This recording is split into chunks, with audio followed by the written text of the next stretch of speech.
Assalomu alaykum. Biologiya attestatsiya kanalimizda ko'rib turganimdan sizlarni xursandman. Bugun sizlar bilan imtihonlarda tushayotgan eng zo'r 3 ta masalani ko'rib chiqamiz. Tayyor bo'lsangiz, boshladik.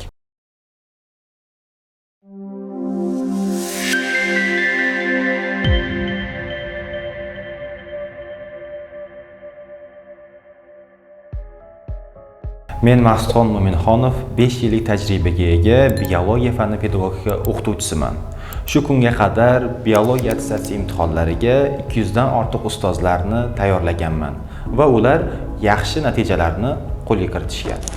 Demak, birinchi masalani boshladik. Masala quyidagicha. Xrizantema murtak xaltasida jami 72 ta xromosoma bo'lsa, ildiz qinchasidagi xromosomalar sonini aniqlang va sizda variantlarni ekranda ko'rsatib turishibdi. Shu masalada, demak, murtak xaltasidagi xromosomalari beryapti.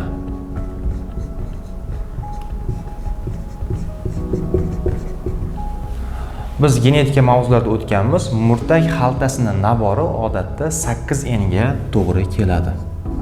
Demak, 8n'da masala bo'yicha 72 ta xromosomaligi berilyapti. Endi va bizdan ildiz qinchasigini so'rayapti. Ildiz qinchasi bu somatik hujayra bo'lganligi uchun ularning nabori doim diploid, ya'ni 2n to'plamga ega bo'ladi. 8n 72 bo'lsa, 2n qancha? Proporsiya qilamiz. 4 marta kichik son, ya'ni 18 chiqadi. Demak, masalamizning variantdagi to'g'ri javobi C javobga to'g'ri keladi. Ana endi mustaqil ishlash uchun siz murtak xaltasi, ya'ni 8n 144 ta bo'lsa, uni endospermini menga hisoblab kommentariyalarda yozib qoldirishingizni kutib qolaman. Endospermning nabori 3n to'plamlik. Demak, navbatdagi masalamiz o'simliklar gametogeneziga to'g'ri keladi. Bunday masalalarni ishlashga juda ko'p ustozlarimiz va o'quvchilarimiz qiynalishadi, lekin buni nazariyasini yaxshi bilib olishsa, juda ham oson. Demak, masalamiz quyidagicha. Shola spermatozoidlaridagi xromosomalar soni makkajo'xorining gaploid to'plamidan 2 taga ko'p. Agar shingilda 27 ta don bo'lsa, markaziy hujayradagi jami xromosomalar sonini berib qo'yibdi, ya'ni so'rayapti. Endi shu masaladagi sholini avvalambor karyotipini bilib olishimiz kerak va bizga buni ma'lumot sifatida makkajo'xoridan, ya'ni gaploid to'plamidan 2 taga ko'p deyapti. Demak, makkajo'xori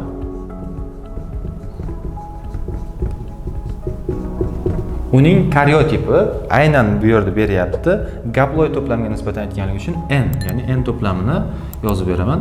Bu 10 taga to'g'ri keladi. Ya'ni n to'plamlik yoki gaploid to'plamlik hujayralarida 10 dona xromosomasi bo'ladi.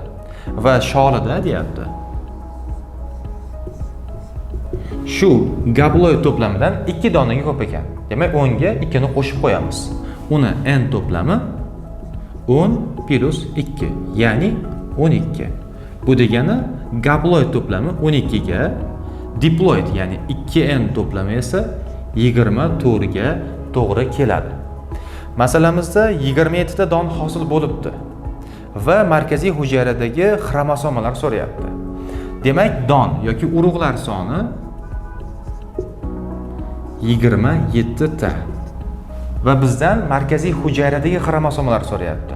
Odatda gametogenez jarayonida va urug'lanish jarayonida urug'larni hosil bo'lish soni yoki urug'lar soni markaziy hujayralarga teng bo'ladi. 27 ta urug' teng 27 ta markaziy hujayra. Demak, markaziy hujayraning soni ham 27 ta bo'lar ekan. Endi buni to'plamini bilishimiz kerak. Markaziy hujayraning to'plami odatda 2n ga to'g'ri keladi. Bizda xuddi shunday 2n to'plamidan 27 ta bor. Biz 2n to'plamida nechta xromosom borligini hisobladik, ya'ni 24 ta. Har birida 24 ta xromosoma bo'lsa, undan 27 dona bor. Bu degani 27 ko'paytirilgan 24. Bu urug'lar yoki markaziy hujayralar soni, bunisi esa xromosomi soni. Javob 648. Va bu variantlarda A javobga to'g'ri keladi. Masala ishlanishi tushunarli bo'ldi degan umiddaman. Agar sizda qo'shimcha fikrlar yoki boshqa ishlanish usullari bo'lsa, albatta izohlarda qoldiring. Navbatdagi masalamiz ham gametogenez mavzusiga bog'liq. Demak, o'simliklar gametogenezi. 3-masala. 800 ta birlamchi spermatozoidlarni meyoz va mitoz bo'lingandan so'ng hosil bo'lgan spermatozoidlari yoki spermalar desak to'g'riroq bo'ladi. 20% qo'sh urug'lanishda qatnashibdi. Tuxum hujayra bilan qo'shilgan spermiyalarni sonini so'rayapti va variantlarni ko'rib turibsiz. Demak, 800 ta birlamchi spermatozoidlar yoki dastlabki jinsiy hujayralar. Ulardan dastlab qancha spermiy hosil bo'lishini bilishimiz kerak. Gametogenez jarayonida mikrosporatsit yoki bu dastlabki yoki birlamchi spermatozoidlar. Shularni bittasi avval meyoz bo'linadi va undan hosil bo'ladi 4 ta mikrospora. Va ular keyinchalik mitoz bo'linib, har biri, ya'ni mikrosporalarning har biri ikkitadan spermiy hosil qiladi. Shunda 4 tasi jami 8 ta spermiy hosil qiladi.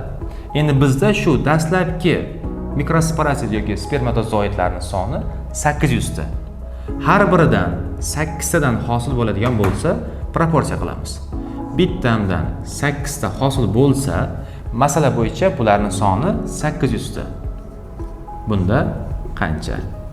808 ga ko'paytiramiz. Javob 6400 chiqadi.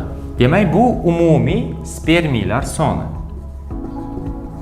Ammo bularning barchasi urug'lanishda ishtirok etmabdi. Masala bo'yicha 20% ishtirok etgan xolos. Bularni 20% ni hisoblashim kerak. Demak, 6400 100%. Buni 20% qancha? Hisoblaganimizda javob 1280 kelib chiqadi.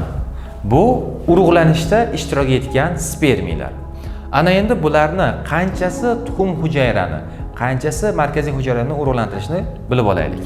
Odatda ikkita spermiy hosil bo'lsa, ularning albatta bittasi tuxum hujayraga, ikkinchisi markaziy hujayra bilan qo'shiladi. Bizda 1280 ta bo'lsa, uni yarmi markaziy hujayraga, yarmi tuxum hujayraga qo'shiladi.